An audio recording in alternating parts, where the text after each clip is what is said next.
La question de la spiritualité et des désirs matériels est un sujet fascinant, souvent abordé sous différents angles dans les traditions spirituelles, philosophiques et psychologiques.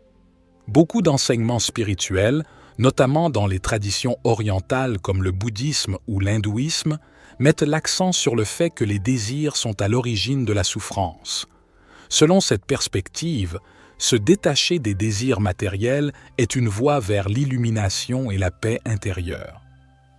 Cependant, il est important de noter que la spiritualité ne consiste pas nécessairement à supprimer tous les désirs. Elle peut être perçue plutôt comme un moyen de comprendre nos désirs, de les transcender ou de les gérer d'une manière consciente. Les désirs font partie de la condition humaine. Nous avons des désirs physiques, émotionnels et intellectuels. Désirer un meilleur confort matériel, des expériences enrichissantes, comme voyager, ou des objets qui peuvent améliorer notre bien-être n'est pas en soi mauvais. Le problème survient lorsque ces désirs deviennent des sources de souffrance, d'attachement ou de dépendance.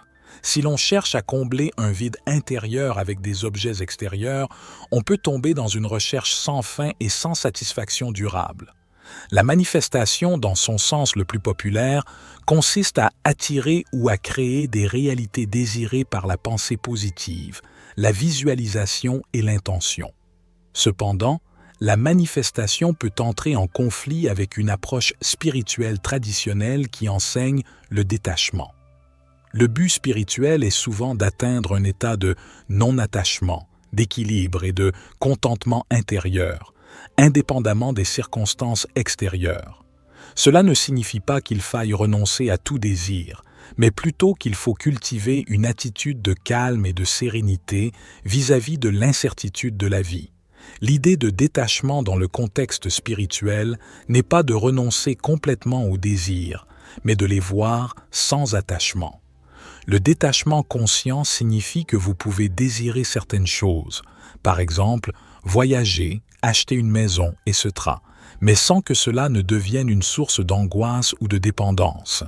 Vous souhaitez ces choses, mais vous restez ouvert à l'idée que si elles ne se réalisent pas, vous serez toujours en paix avec vous-même.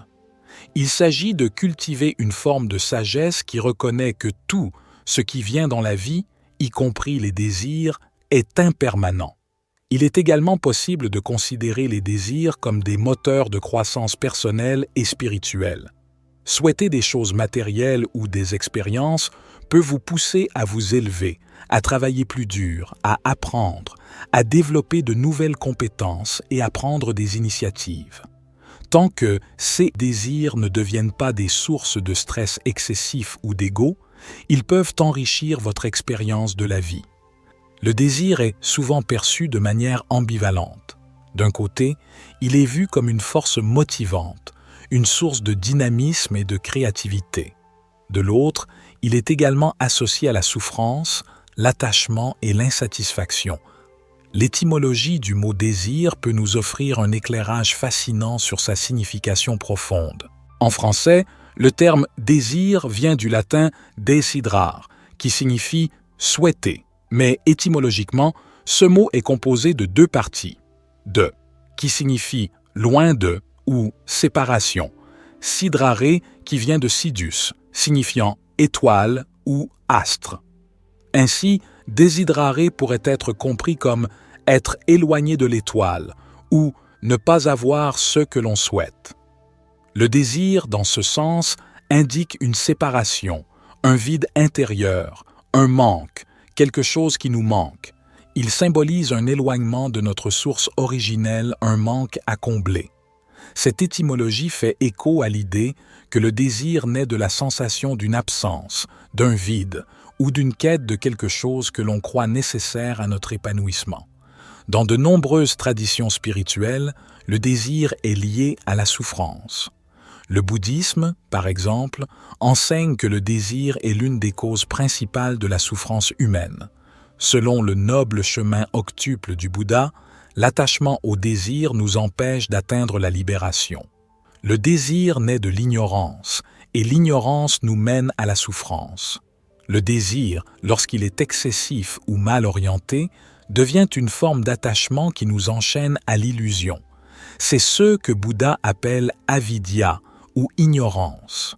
Nous devenons dépendants de l'objet de notre désir pour nous sentir heureux, ce qui nous laisse dans une quête insatiable. Or, comme tout est impermanent, ces désirs ne peuvent jamais être pleinement satisfaits et la souffrance devient inévitable. Jésus, bien qu'il parle moins directement du désir que Bouddha, propose néanmoins un enseignement profond sur l'attachement. Dans l'Évangile selon Matthieu, il dit « Ne vous amassez pas des trésors sur la terre, où la mite et le ver détruisent, et où les voleurs percent et dérobent, mais amassez-vous des trésors dans le ciel. » Matthieu 6, 19-20. Jésus nous invite à nous détacher des biens matériels qui sont périssables et trompeurs. La vraie richesse, selon lui, réside dans le royaume spirituel, un lieu intérieur de paix, d'amour et de vérité. Lorsque nous sommes attachés aux biens terrestres, nous perdons de vue notre véritable nature spirituelle. Dans cette perspective, les désirs matériels ne sont pas intrinsèquement mauvais, mais ils doivent être transcendés et replacés dans un contexte spirituel. Le désir de richesse, de confort ou de statut peut devenir un obstacle si nous l'érigeons en priorité absolue. Dans les traditions ésotériques et dans la pensée de certains mystiques, le désir est vu sous un autre jour, celui de l'outil de manifestation et de création. L'idée centrale, ici, est que le désir est une force puissante qui peut être utilisée consciemment pour attirer ce que l'on veut dans sa vie. L'univers est régi par des lois énergétiques, et l'esprit humain, en étant aligné avec ces lois, peut manifester ses désirs. Ce n'est pas un désir aveugle ou non réfléchi, mais un désir pur et éclairé, orienté vers le bien-être global, l'amour et la lumière. Citation d'un maître ésotérique. Le désir est l'énergie qui fait naître la création. Il doit être purifié pour devenir une forme d'amour créatif, aligné avec l'univers. En ce sens, le désir devient une forme d'énergie spirituelle, une intention divine qui, une fois purifiée de l'égoïsme et de l'attachement, peut s'exprimer librement dans le monde matériel. La véritable question qui se pose est: peut-on être spirituellement éveillé et désiré en même temps? La réponse réside dans l'équilibre et l'intention. Le véritable désir spirituel est celui qui sert à la fois l'âme et l'univers. Il est pur, non attaché et ne dépend pas du résultat pour nous rendre heureux. Le désir fait partie intégrante de notre expérience humaine. Dès notre naissance, nous sommes confrontés à des besoins et des désirs fondamentaux, qu'ils soient physiques, émotionnels ou intellectuels. Le désir de nourriture, de sécurité, d'amour ou d'accomplissement est essentiel à notre survie et à notre développement. Mais les désirs vont au-delà des simples besoins de base.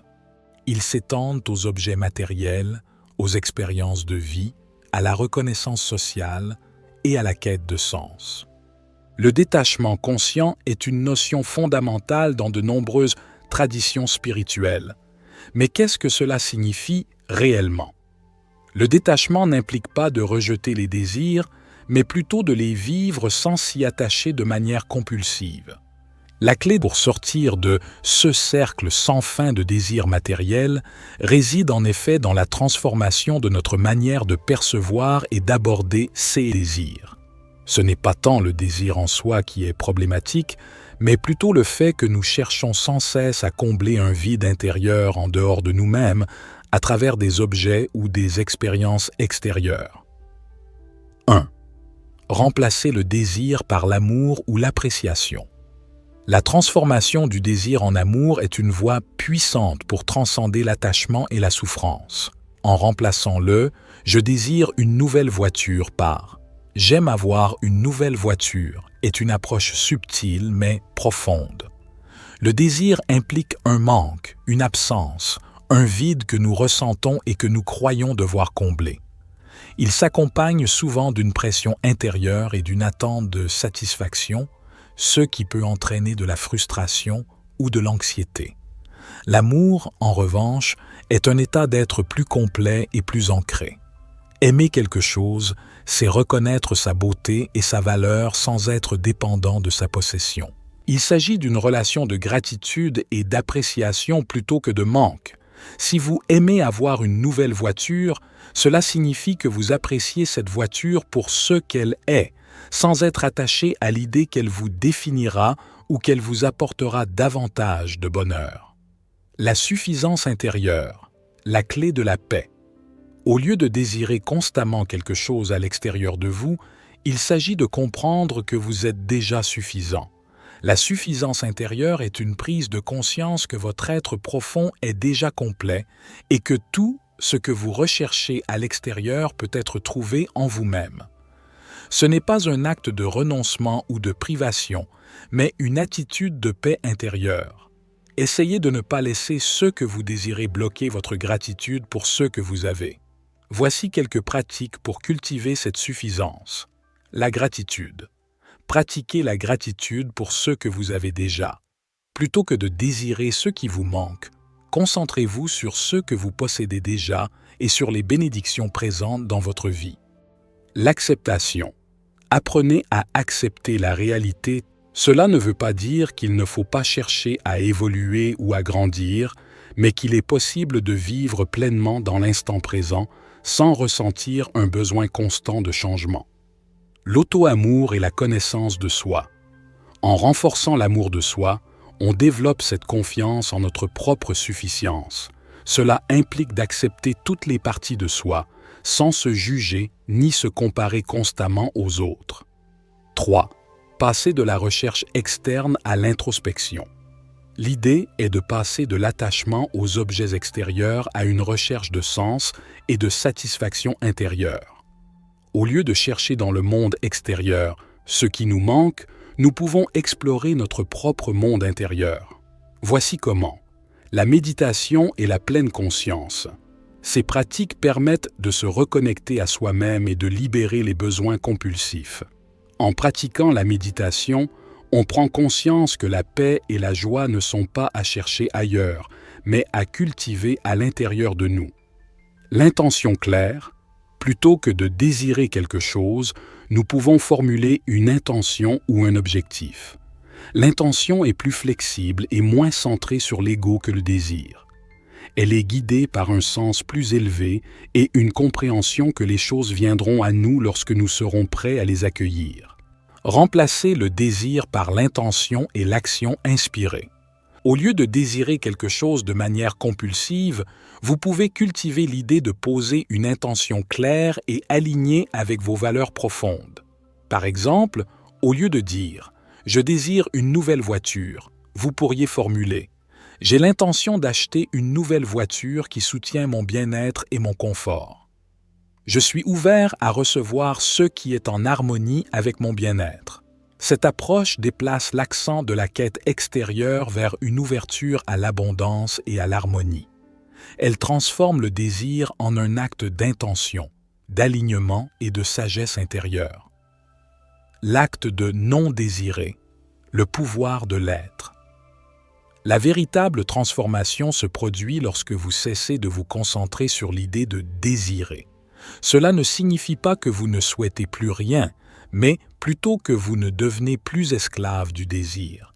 Il est essentiel de comprendre que, comme tout dans la vie, les désirs vont et viennent. Plutôt que de les poursuivre ou de les nourrir constamment, il s'agit de les observer avec détachement et de leur permettre de se dissiper naturellement. Vivre dans l'instant présent, c'est en étant pleinement présent dans l'ici et maintenant que vous pouvez transcender le désir. L'instant présent est une source infinie de paix et de satisfaction, à condition de vous permettre de vous y immerger pleinement. Merci d'avoir été avec moi pour cet exposé. Dites-moi ce que vous en pensez dans les commentaires. Pour ceux qui ne sont pas encore abonnés, je vous demanderai de bien vous abonner pour ne pas manquer nos prochaines vidéos. C'était David, pour la sagesse infinie. Soyez bénis, mes amis.